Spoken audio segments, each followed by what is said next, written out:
So I'm Jasmine Walsh, and I'm the Assistant Vice President of Human Resources, and I'm really happy to be here today to talk to you about our quality of work-life survey. We recently got kind of our high-level results. We still don't have all of the deepest dives of our data, but we've got some high-level results that we wanted to make sure that we took an opportunity as soon as possible to share with the community. You're our second presentation we presented this morning to the HR folks who some of whom are situated and work within central HR, and some of whom work in HR, doing HR functions in faculties and departments across campus. And now this is the second opportunity that we are having to speak in a public way about our quality of work-life survey. So for those of you who don't know, we initiated this survey for the first time in 2015. It's now 2017. We've come through our second iteration of this survey. From our perspective, it's been a really exciting tool, and it's given us some really great opportunities to take the work that we were doing in terms of employee wellness, which I think was really good work, but to really put a fine point on it and to really start to target it to the things, the kinds of issues and experiences that we knew, or I guess now know, that our employees, our faculty, and our staff are having. So, one of the, I think, proudest achievements following the 2015 work-life survey that we have is the, and I'll try and make this on the screen, sort of our WorkWell survey, which is available on our HR website if you've not reviewed it, but it's a comprehensive employee wellness strategy for faculty and staff at the institution. It's been developed by a group of people led by Janice McInnes, who leads, as many of you will know, with tireless effort and extraordinary talent, our wellness portfolio within Human Resources. But she developed the WorkWell strategy with a group of faculty, staff across the institution from a variety of different perspectives and a variety of different workplaces to try and come up with a really strategic plan for how we address some of the wellness challenges that we have and that we now know that we have on campus. We received some really great recognition, and just this week, Janice shared with me an article that was written by Darren Steeves, who's been a part-time faculty member here at Dalhousie. He's been a partner with us and a great friend and an advisor on a lot of this. It's an article related to increasing resilience to better manage stress, and he says that Dalhousie has been a leader in the area of well-being. They're one of the pilot organizations for the Total Health Index, which is the technical name for our QWL survey, an innovative survey tool that was launched last year by Morneau, Shepell, and that the results helped to drive a comprehensive strategy completed by a cross-section of employees from all levels on the action team. So we've gotten some great recognition on the work that we've been able to do as a result of this survey, and from our perspective, it's a really important tool. So I want to say thank you to all of you for participating in the survey, for completing it, for providing your feedback, because we've gotten lots of really constructive and really important feedback from employees and leaders over the course of the time that the survey tool was open, and really thank you also for coming today to continue the conversation with us about employee wellness at Dalhousie.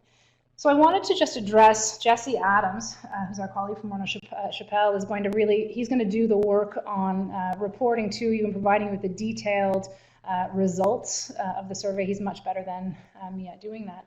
But I just wanted to highlight a couple of things about the results before passing over the floor to Jesse. And the first thing that I want to raise is the participation rate. So in 2015, our participation rate campus-wide was 37%. And when we embarked upon the survey in 2017, our goal was to have that participation rate increase from 37 to 45%. That was kind of the goal that we had set for ourselves. And we were disappointed when the results came back and it turned out that our participation rate actually has sunk from 37%, which was in 2015, down to 25%. So that led us to do some soul searching about, is this the right tool? Do we have the right communications exercise? Are we connecting with people in the right way? Do they understand what it is that we're doing with this work and what the importance of this work is for us and for them at Dalhousie? And I think, when you look at 25%, if you sort of had a democratic process and 25% came out to vote for the school board or the mayor or whatever, you might say that that's not a particularly engaged reflection.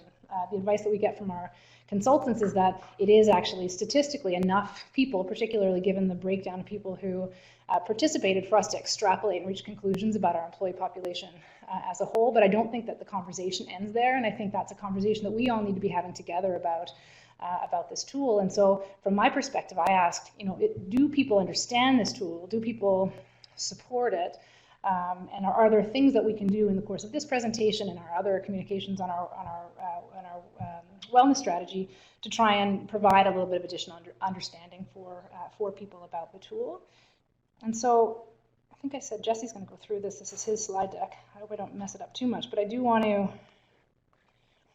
just highlight this one slide, which he'll get to, and it kind of talks about what the goals are of the QWL survey. So the goals being to evaluate health, engagement, and productivity, and to help target actions, help us as an institution, and help you as individuals target actions that improve results. And I think the most frequent feedback that I receive about it is, Dalhousie, you should really only be asking us questions in the middle blue box. Right? We're happy to tell you about things that happen to us between the hours of 8 in the morning and 4 in the afternoon while we are at work.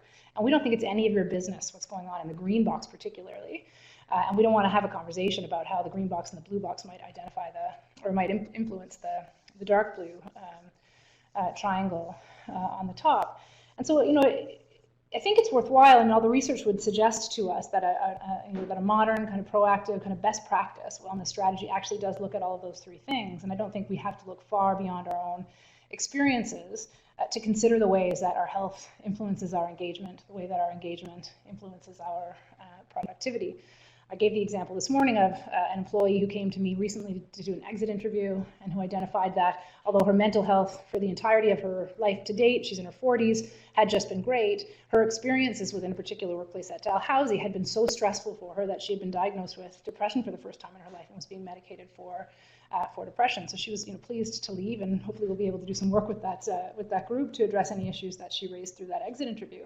But it's a way that you can see that your engagement, your work life, in essence, can influence your health. And then the flip of that, how your health, as you're experiencing depression at work, can influence your engagement and then your productivity. From my own experience, I'm just coming through a divorce, and I don't know if there are any divorced people in the room, but it can really have a huge impact on your productivity at work. It's a bit of a life wrecker, right? You're going through things in your personal life. It's impossible to say that work and life are separated. They do connect to one another. So as an institution, if we're wanting to say, what do people need help with? If the answer is that they need help with kind of coping, resilience, mental health concerns, if people need help with dealing with their relationships, if they need help with financial planning, those sorts of things, we want to make sure that we're targeting our programming within human resources to actually meet those needs, because otherwise we're just sort of throwing darts at a wall blindly, hoping for the best and making assumptions about the reasons why or the things that people might need to improve their work life.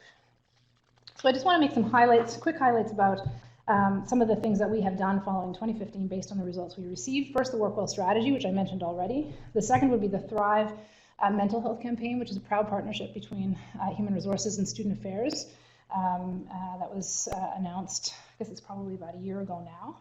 And I also want to identify two areas of programming just as an example. The first relating to financial literacy. So out of the 2015 survey, we learned that people were struggling with financial literacy within our community. So over the course of the past 2 years, we've had 15 sessions all relating to various aspects of financial literacy. Hundreds of people have participated in those sessions. We've got the data on that. And when we look at our results from 2017, by contrast with 2015, we're able to say that there was a 13% improvement of financial literacy, or the way that people are reporting their financial literacy at the institution over that period of time. So from our perspective, that looks like a success. As well, respectful workplace concerns came up in 2015. You'll hear that they've come up again in 2017. And so we've had an opportunity as well to launch 9 programs relating to respectful workplace, resilience, those sorts of concerns, having difficult conversations. Most notably one called The Heart of the Matter, which has been really very well received by people at the institution. I don't know if anybody else has participated in those, but just to kind of give you an indication that that your information, the data you provide us, is not just kind of going into a black hole. It is something that we're doing something about, and best as we can tell from our current survey, there is some market improvement on some of those levers as a result of that.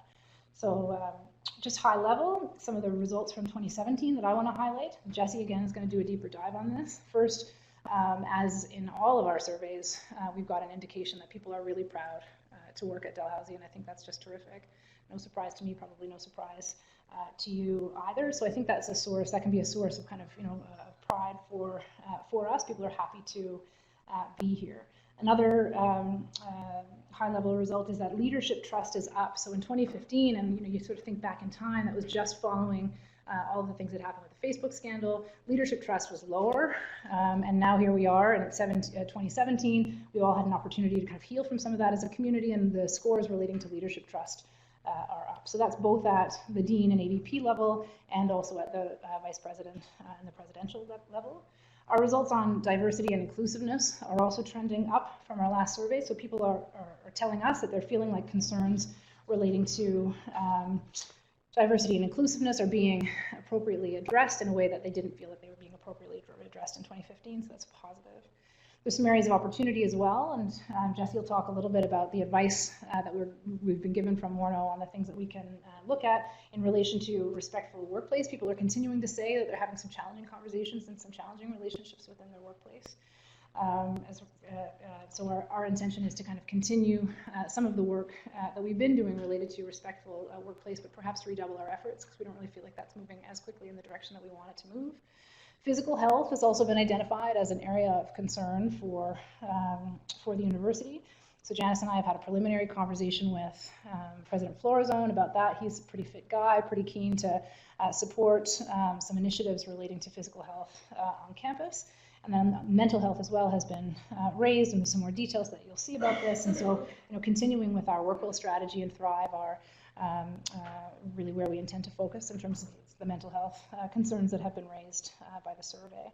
So I'm going to close, and I'm going to introduce, or I'm going to invite my colleague Jesse to come and to present to you in a little bit more depth about the results of the survey from 2017. But before I do, I want to just thank you again for your partnership, for coming today, for participating in this conversation. Obviously, it's not something that we can do out of an office in the Henry Hicks building or the Ched building where we're currently located, and we really do want to make sure that not only that we're getting it right, that we're getting it right in a way that you all understand and that you all kind of believe in. So we're really trying to invite trust and invite partnership on our Work Well initiatives going forward. And so after Jesse has his opportunity to present, we'll have an opportunity to have a question and answer and some further discussion.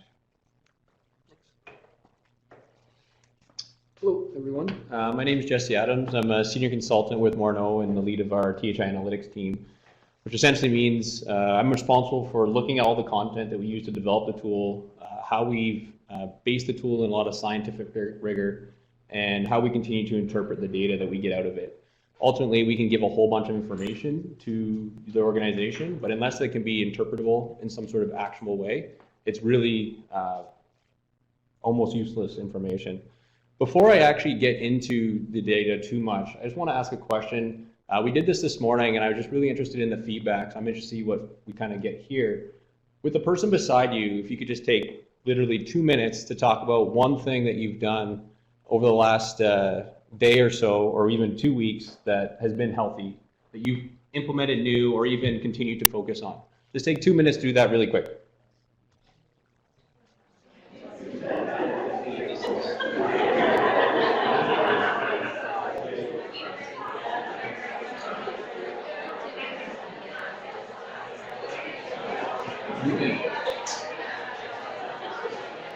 And 19. No. Oh. No. This is welcome online.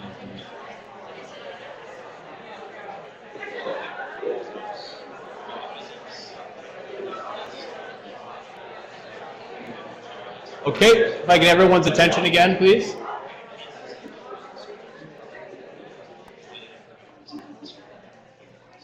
So whether it was you had a chance to talk to somebody or you just thought about it to yourself, how many of you thought of something that would be physical health related, like nutrition or physical activity or something like that? Okay. How many of you something about like mental health or anything? A couple people. What about like relationships, finances? Did anyone think of that when I said the words like something you've done healthy? Did anyone think of the other stuff, or were you primarily thinking, okay, I went for a run, I drank my green smoothie today, anything? The point being is that when we did the same thing this morning, we had very similar results. And again, this is just sitting here doing this, but often we say the word health, physical health comes up right away. Again, it's physical activity, green smoothies, that kind of stuff, which is all great things, but we forget about what's between our ears, and we forget about what's at home, whether it's our finances or relationships and how that can impact people. And we're still evolving that conversation. So when I did it with the people I was sitting beside, I shared that last week I went to see a psychologist because I have a lot of stuff going on in my life right now, and I like to stay ahead of it. So I meet with the psychologist about every couple of months just to talk about the stressors, how to problem solve, how to process through all the things that are going on in my life. Like right now, recently got married. We're now going through some house renovations, trying to have kids, doing all this stuff, and then 2 days ago found out the place we were going to stay at for 6 months actually had to withdraw our opportunity to stay there. So now we're trying to figure out within a week, where can we stay for 6 months while we're trying to renovate and completely gut our house. But regardless of that, it just connects more to the idea of what Jasmine was talking about, that I have all these things going on in my life, and they're realistically going to have an impact on my job experience.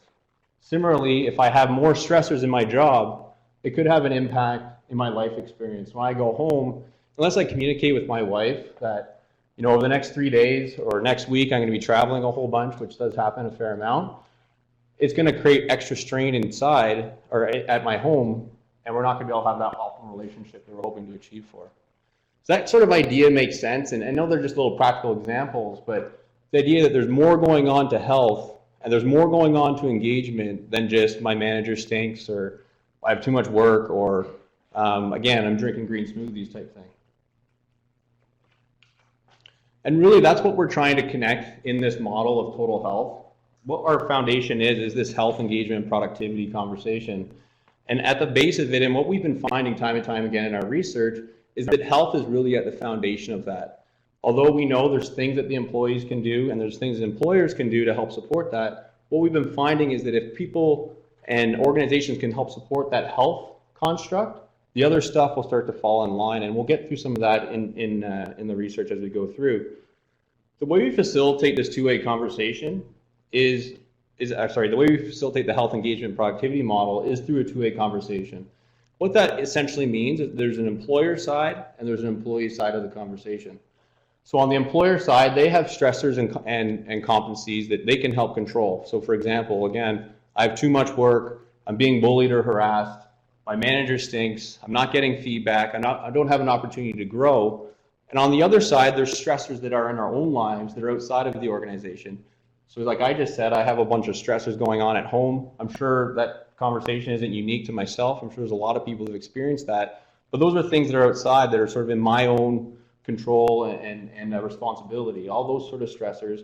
But then I also have competencies to help offset that. So for me, I like to be physically active, like to try and get 7 hours to 8 hours of sleep a night, have some internal coping skills that I use to process through some stressing, like meditation and things like that.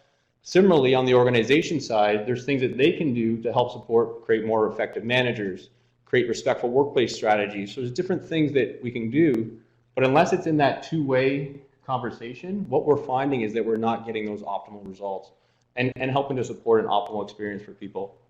Does that make sense to everybody? I just like to give a little bit of a pre-frame of what kind of framework we're trying to facilitate. Because one of the things that I was thinking as I was reflecting on the reduction in the participation rate is ultimately in the research I've done in behavioral science and behavioral change, one thing that comes up time and time again, unless you can create value for the individual, we're not going to have optimal uptake. So unless you see the point, I'm not going to do it. And what's one thing that becomes clear to me is that we could probably do a better job as we reflect on how do we create that value so that we get buy-in, so we can see that there's individual benefit. As we talked about, you get results, you get feedback, some coaching, things like that for yourself. But there's also the benefit from the organizational environmental perspective. In terms of the total health framework and what we look at in the 4 pillars is really, as you see on the screen there, physical health, mental health, life health. You can almost think of that as the employee side of the conversation. Now, we do know that the employer can help do different programming or strategies and whatnot to support that, but ultimately what we've been finding is that the individual is the one who owns their health, just as the individual is the person that owns your career. The organization can help support that, but unless you're self-advocating and really driving towards optimal development, you're really the one who's owning that process. The workplace pillar is obviously what would be very similar to an engagement survey. It may be something you'd be more traditionally used to. things where we look at manager effectiveness, work demand, your experience, psychological health and safety factors, that type of stuff. So it really allows us to get that 360 view. And we were talking about this morning, often, we have heard a little bit that it can be lengthy, which is fair, but when you look at all the information that we start to collect, it's almost incorporating a couple of different experiences into one. I'm sure some of you have done an engagement survey where there's like 90, 100, or whatever number of questions. Then maybe you've done an HRA where there's like 30 or 40, and then maybe you've done a mental health thing that's got another 30 or 40. And so when you start to add it all up, it's the exact same thing, but in one cohesive experience. And what that allows us to do is start to look at how each of the factors interact with one another. Because ultimately what we've done and what we presented to Dal in our initial discussions are, what are the one or two levers that you could pull to make to give you the best likelihood of creating change and supporting your employees to have a more positive experience.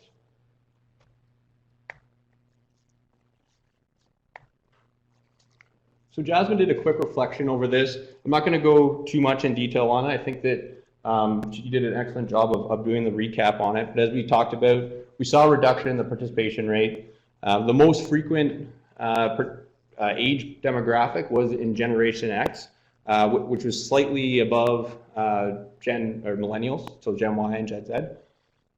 And the highest participation came from staff, which was actually about 2% higher than management. So we got a pretty nice diverse population with about, I think it was around 20-something% from faculty as well, which I'll touch on. The big thing that we identified as your biggest area for impact would be mental health, physical health, and then culture on the workplace side. So helping to support some of the findings there. We did see some stuff regarding negative gossip, some psychological safety and whatnot in the workplace. In terms of a year-over-year trend, what we did see was, again, an improvement in leadership trust. So the previous tool looked at leadership as a whole, whereas Jasmine mentioned, we actually separated out into AVPs and president level. So we saw both had very, very similar results and saw that nice improvement there, which was nice to see. Respectfulness, there was an increase in the amount of people reporting or experiencing conversations that left them feeling uncomfortable.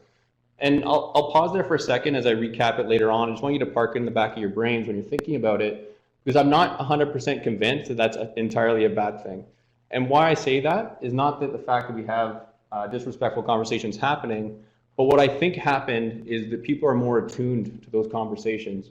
Because what we did see on the other items we look at with regarding respectful workplace are positive shifts. So it'll be really interesting when we get to there. So meaning 10 years ago, you might have been in a conversation that you sort of sloughed off as, oh, that's just Jim or that's Joe, ignore that. Whereas now you're like, no, I'm not accepting that conversation, and it creates some uncomfortableness in me. And so you're a little bit more attuned and aware to that sort of thing happening. And then as Jasmine mentioned, there's some nice improvements with diversity, which we'll touch on again. And then in terms of an overall score, we saw a nice improvement, shifting from a 63 out of 100 to a 66 out of 100 when we compared the two. So some small improvements. So it's nice to see that we're trending in the right direction. In terms of how we present the results, what you see here is a breakdown of our 5 buckets, if you will, ranging from optimal to at-risk health. What I want you to think about when you're looking at these is not so much that people in the red are doing horrible and people in the green are doing amazing. What we really have based these buckets on is some behavioral change foundations. And so when you think about red, what it really talks about are people who are at the stage of not even caring if something's going to be good for me or not. I don't want to know about it. I don't have time to fit in it into my life, regardless of the impact. I don't care. I'm going to keep on doing whatever it is I'm doing. Where the green level are the people that you can maybe think of that are out there and doing it and sort of, they might have some setbacks, but they ultimately are focusing a lot of time. So maybe someone who's exercising most of the time, but then they can add a 5K. So why it's important to think about that is the type of programming and learnings available to those people. So the person in the green, they might be ready for a plan to say, here's the perfect physical activity plan to help improve yourself or keep yourself going. Whereas someone in the red, you want to try and work on what's between the ears and say, how do we shift your mindset from I don't care about this, I don't care if it's good for me, I don't care, to, okay, maybe I could see the point. And the demand on those people from shifting from that red to maybe I could see the point is a much bigger demand than here how you implement this physical activity plan. And so it's something we want to consider when we've actually developed some of the feedback, is to provide different programming and opportunities for people based on those levels. Does that make sense to everybody? Any questions at all before I get into results? Cool.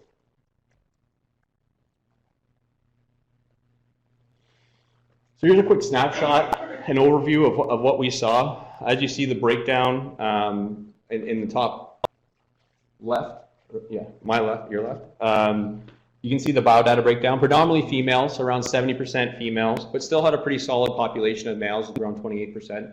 So it's just under, or around 280 or so in terms of the N on that. Nice breakdown of generations as well. One thing I will say is that the older generation, the baby boomers, was a little bit higher in this group than what we tend to see. As I mentioned this morning as well, we have a database right now. The tool's been open for about a year and a half. We've got about over 70,000 files right now.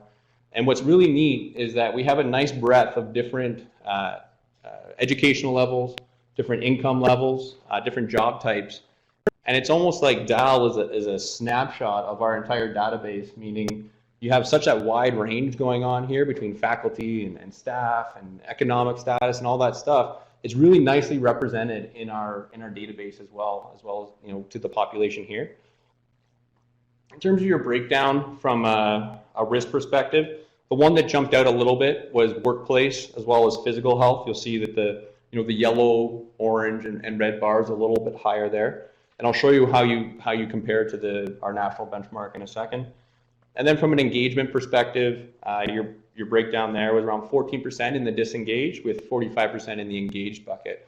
So a little bit higher on the disengaged side compared to our benchmark. And then from a productivity perspective, around 47% in the productive category and 15% in the unproductive. The one thing that's probably catching your eye are these numbers here at the bottom where we start to put dollar signs beside things. What that really is that we know, what we're trying to accomplish is to create healthier communities, but we know at the end of the day we're in a business and dollars are limited. And so if we want to help sustain things, we got to show we're having impact. And so what we're able to do from the research is actually quantify some of the different chronic issues based on some Conference Board of Canada research. So for example, tobacco use is around $4,200 per person that would use tobacco. For someone experiencing anxiety who's not managing that condition, it's around $9,000 per year per individual. So what we start to do is quantify that, and you could get into is it hard dollars, soft dollars, dollars and cents. Ultimately, it doesn't matter. What we want to start doing is providing a benchmark so you can see how you're tracking year over year. And then when we combined in some of the at-risk behaviors like sedentary behavior or high-risk alcohol use, you can really start to see where are the big levers that we want to connect to and how can we start to change that. The one thing that is really interesting when we look at those numbers is that when we did a deeper dive, you actually start to see that broken down by your health profile, meaning at the top there you see the QWL profile of at-risk all the way to optimal, and we start to actually show the average cost for people in that bucket as well as the average number of chronic issues. And what's interesting is that people in the optimal active bucket had less than one chronic issue with a cost of, I believe, was around $649, whereas people in the problem and getting into the at-risk had 5+ chronic issues with a cost of more than $22,000. And so again, regardless of the cost, it's not what matters. If we want to even just focus on the people experiencing chronic issues, that's what's important, is that we have a significant amount of people that would potentially benefit from building skills to help manage some of the issues that they're experiencing. On the other side, you see some productivity measures. In the tool, we actually start to ask, what is your attendance and discretionary effort and presenteeism? And the two between discretionary and presenteeism, all they really look at is your voluntary motivation, being discretionary effort. So how much are you willing to do the base minimum and above? And then from a presenteeism perspective, what is the involuntary things that are contributing to you not doing your best effort? So things like chronic pain or depression or what have you. And we can actually, again, start to quantify what sort of costs are we seeing based on the health profile, which gets real interesting. So in terms of breakdown of your overall score by the QWL, you see there that a little bit higher in terms of the risk level compared to the national benchmark, and your average score falls a little bit below what that blue bar would be.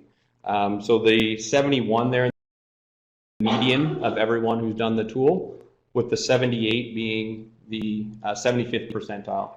And so we do that for organizations to just let you know, how are we falling from an average perspective? Are we hitting where most organizations are? And then what do we need to get to if we want to be a leader organization? So obviously, although we've seen some improvement, there's still going to be some work to do moving forward. In terms of the next layer, where we break down the physical and mental and work-life pillars, you can see there that the ones that really jump out are both physical as well as the work.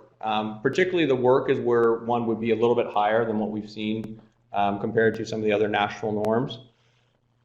And actually the risk level of the yellow, orange, and red is definitely a higher from what we've seen. And a couple of those big drivers, which we'll get into in a second, seem to be regarding perceived stress and potentially growth opportunities and things like that. From a breakdown of the physical pillar, a couple of highlights I'll just touch on. I'm not going to go through it all. The one that I'd like to talk about as a big strength was lifestyle choices. So we're reporting really, really strong scores regarding tobacco use, as well as unhealthy coping skills. So meaning you've experienced some type of stress and to use like alcohol, gambling, some other form of addiction to deal with that stress. Saw really, really positive results on that. So I think that's something that Dal as a whole should be really proud of. In terms of the biggest risks, although you see the most red in the mob biometrics there, what that was really telling us when we looked at the data was that there was a lot of people that didn't know their numbers. So if people knew what their numbers were, they actually responded in a fairly healthy range. But what was really driving up that red was a lot of people that didn't really know or weren't interested in understanding what their blood pressure was or their glucose levels and cholesterol. And we've spoken to Janice about that in terms of what could we potentially do and help to, again, create the value for individuals to why are these things important when you're helping to monitor your risk for chronic disease. But the big levers that came up when we started actually do some predictive modeling. So what we're going through right now is sort of what you look like as a population, and then we actually do some modeling to figure out what could you have the biggest impact on was physical activity and nutrition.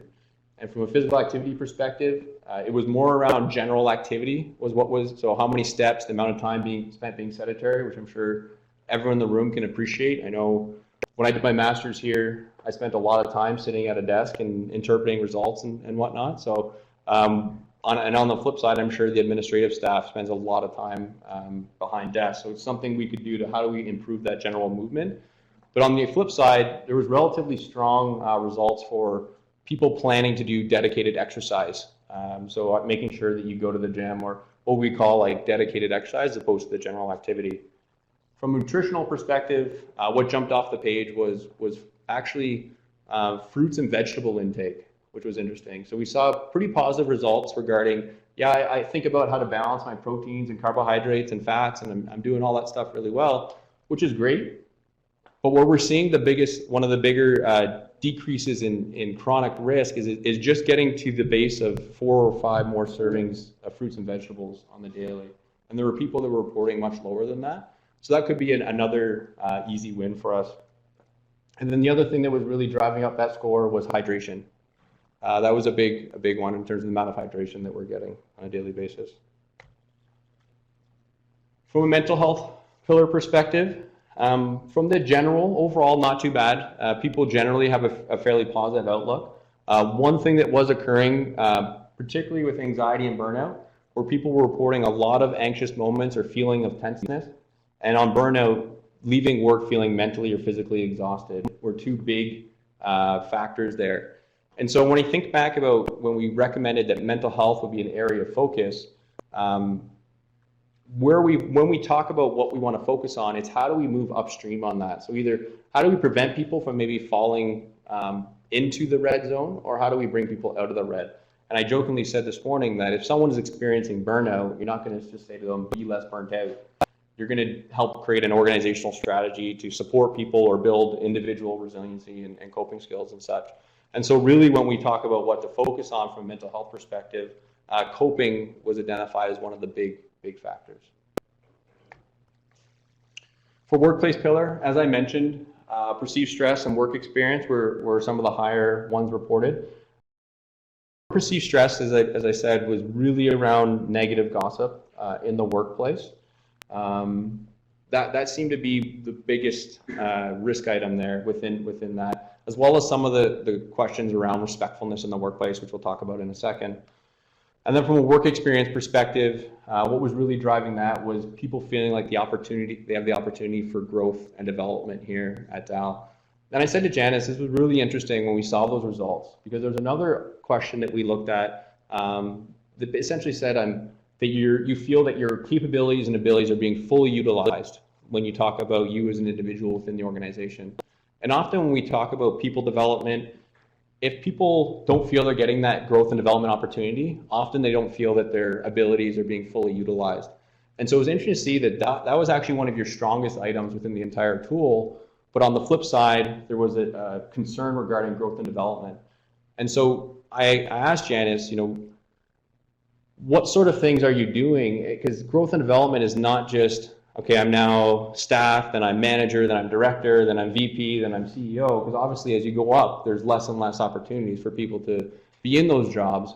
Growth and development might be having non-defensive conversations. How do you build particular skills, say within Microsoft Word or Excel? Those are all really development opportunities, which I know are going on a lot here at Dal.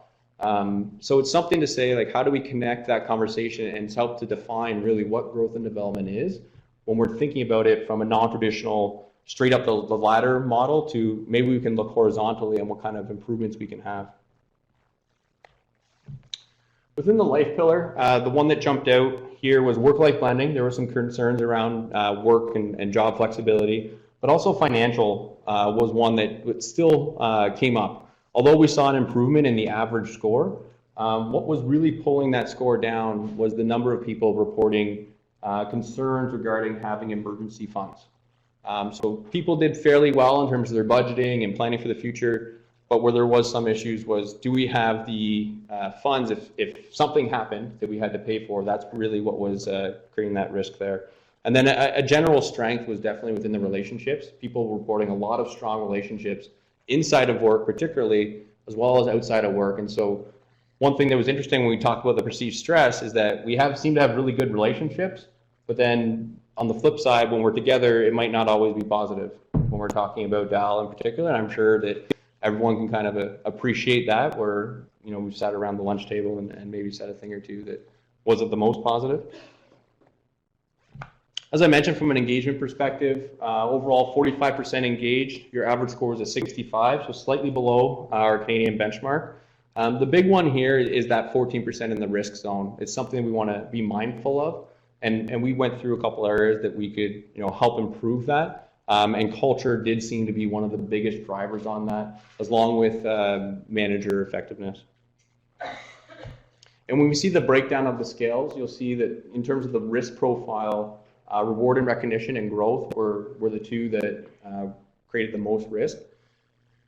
Reward and recognition was interesting. It wasn't people were saying, I'm not getting paid enough, which I'm sure we would want to get paid more in theory, but really what it was the informal feedback processes as well as formal. So do we have regular checkpoints with our managers or people leaders to get feedback on how we're doing, evaluate our performance, but also on the daily, like, oh, you did a great job, Joe, or what have you. Those what seem to be really driving that score. When we dive into the respectful workplace items, that's where I like to pause for a second. You'll see there in the middle is the one where people report concerns regarding respectful conversations or comfortable conversations. And you can see that we have a huge increase within the red bucket particularly, which is really interesting when we look at that. So very polarized. There's no one really in the middle on that question. But one thing that's encouraging is that when you look at the other two items about when I reported concerns, we saw a nice positive improvement. And then also people viewing other people being bullied, we saw a nice improvement. And so when we think about this, again, that's where I'm saying it might not just be a bad news story all the way. There could be, again, some more attuneness to what a respectful conversation would be or what a disrespectful conversation would be. As well as sometimes that we can be a little bit more critical of ourselves than other people, or judging things more ourselves than kind of watching the culture as a whole. So it is interesting to see that those results are there. And so like I said to Janice, I think there's some continual education that can happen regarding what is disrespect in the workplace, but as well as how do we help stop that from occurring. From the diversity, the top one is something that we had done for the first time this year. Really strong results there. Similarly, in the second one, I always said to Janice and Jasmine that these are some of the strongest I've seen in terms of culture embracing diversity and inclusiveness, with that 84% being in that respectful bucket, which is really good, which you should be definitely really proud of. We see here that the change in the leadership trust scores. So again, a nice positive increase in those who are reporting high trust, which I think is really good. And this is something that can take a long time to create change. But from what I've been hearing, that there has been some positive movements, and as well at the time, we've now had the leader in place for a couple of years, so starting to see some of those changes occur. From a safety perspective, a little bit of an increase in terms of the number of people reporting 1 or 2 safety incidences. I said to Jasmine and Janice, I'm not 100% convinced that this is a matter we're seeing more incidents. I mean, could be wrong, there could be more. There was some differences in the population, particularly within facilities management. They were a group that did go down a fair amount. And so wondering that would be something to be very top of mind for them as they're looking at this, and that could be someone who's responding a little bit more proactively to some of those safety concerns. And then finally, workplace productivity. So you'll see slightly below what our Canadian benchmark would be. And what seemed to be really driving that score was the number of people reporting to come to work feeling unwell. And so earlier when I talked about the 5 risk categories from optimal health to at-risk health and how it changed from a chronic disease perspective, the number of people reporting come to work feeling unwell, if you're in optimal health, it was around 4.5 days. And if you're in at-risk health, it was 130 days per year. And so this was based on a 240-day work year. And so again, what's really interesting here is that whether we want to have this conversation or not, so again, with the conversation with this tool, understand how health is interacting with all these things, the point at the end of the day is that this stuff is happening. There's people experiencing challenges. Now we can decide what we're going to do about it. Are we going to take some proactive action to help support these people? Because regardless of whether we're asked the questions, these are things that are happening. Ultimately, when we looked at all that data, so everything I went through there was very much like here is what we look like. As I mentioned, we start to look at there's some other scales and things that we do. We start to look at some basic relationship analysis through like correlations and whatnot. And then we do some predictive modeling. And really all that tells us is if I knew the score for, say, a coping skills, what is the likelihood that I could predict somebody's health score, or somebody's engagement score, or somebody's productivity score? And what we start to boil down to is figure out what are the top 2 or 3 on the employee side, and what are the top 2 or 3 on the employer side that can give us the best chance of impacting those scores. And so when we boiled it all down, what we identified is, as we talked about, is mental health, particularly in coping skills, and then physical health, particularly within the physical activity and nutrition side. And then on the employer side of the conversation, it was really around culture, really driven through some of that negative gossip, as I mentioned, the respectfulness in the workplace and those sort of pieces. So with that, I can pass it back over to you to run through the recommendations, or do you want me to? You can start. Sure. Okay, cool. Oh, is it all? I don't know why it's like that. So what we've done in trying to facilitate this experience is we like to do what's called an awareness, accountability, and action model. So from an awareness perspective, what we want to do is help create understanding of what's going on.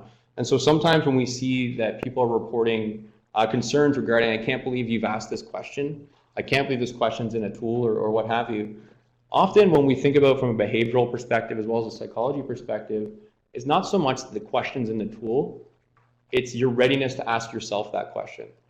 And that's where some challenges can occur. So when you read something saying, do you feel anxious or tense? Or what is your physical activity level? Sometimes you actually have to face the fact that either I'm doing well or there's probably something I'm not doing well. Because often I think we all know what can help us and what can hurt us. But sometimes when you put it onto the paper, like when you write your list out and you're like, oh my gosh, I gotta do all that today, it's a little bit more in your face. And so that's one thing that we help try to do with the tool is create awareness on the individual side to start to understand that all these things can actually impact how I'm experiencing life. And then you get some awareness in terms of the feedback you get on based on your total health. I shared a story this morning real quick that someone got a score of like a 75 or 70, overall feeling pretty good about it and thought they would get much better. And they did, fairly active, great nutrition, slept well, good relationships, finances, and so on. And they actually shared the feedback back to us that it was a part of the tool that made her realize that using tobacco is having an impact on her overall health. And it may be something that's, somewhat obvious to us, but often we can start to rationalize things like, oh, well, even though I'm using tobacco, I run every day and I have great relationships with my kids and all that stuff. And you can start to actually forget that this is something that's going to have a significant impact on us. And so that's one of the pieces where we try to create awareness that ultimately the individual can take accountability for where they were at and say, okay, I can decide that I'm going to accept this and move forward, or maybe I'm not ready for this and I don't believe what's going on. And then we try to shift into an action phase of here's what you can do and this is what you can, here's the action steps you can take. And so the same thing happens on the employer side. And so we broke down the accountability, really recommending staff, and I love for each one of you in this room to even be champions yourselves, to share the tool is open now for 365 days. We're no longer collecting data on people. So anyone can go back in for themselves and answer the tool for themselves. We're not going to analyze that data. Dal's not going to see that data. It's only going to be you for yourself to experience the feedback and an opportunity to get some of that coaching.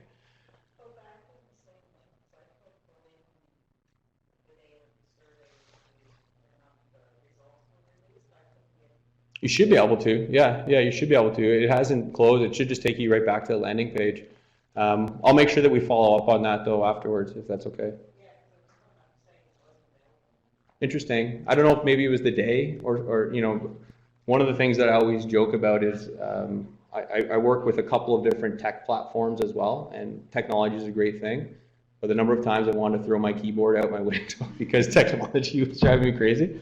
Anyways, that's neither here nor there. But at the end of the day, the other thing is if you have done the tool, we really encourage you to go back in, reflect on your results again, and start to pick out the one or two things that you think that you could benefit from improving upon, and start to watch what type of programs and opportunities that the Dalhousie as a whole brings out for you.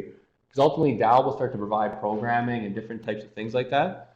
But you as the individual have to make the decision to own your own health, as we talked about at the beginning, and take action on and take advantage of some of those programs. On the flip side, Dal is going to also be going through an accountability phase where they're digesting the results a little bit deeper. They can reflect on, I'm really encouraging as them and as us reflect on the participation rate drop, what we can do to help improve that, as well as start to examine the key areas of focus that we identified. And then from an action perspective, really comes around the idea of once programs come out, taking advantage of them as from the individual perspective. And on Dal, we've got a number of different high-level things that we can start to consider when we think about coping or culture or physical activity support. And what we're now going to do is after this, what we call soak phase, where they can, we can really digest the report, understand what's going on. We're going to come back and do a little bit of an action follow-up to help specifically build that action plan for what are we going to do in the next coming years.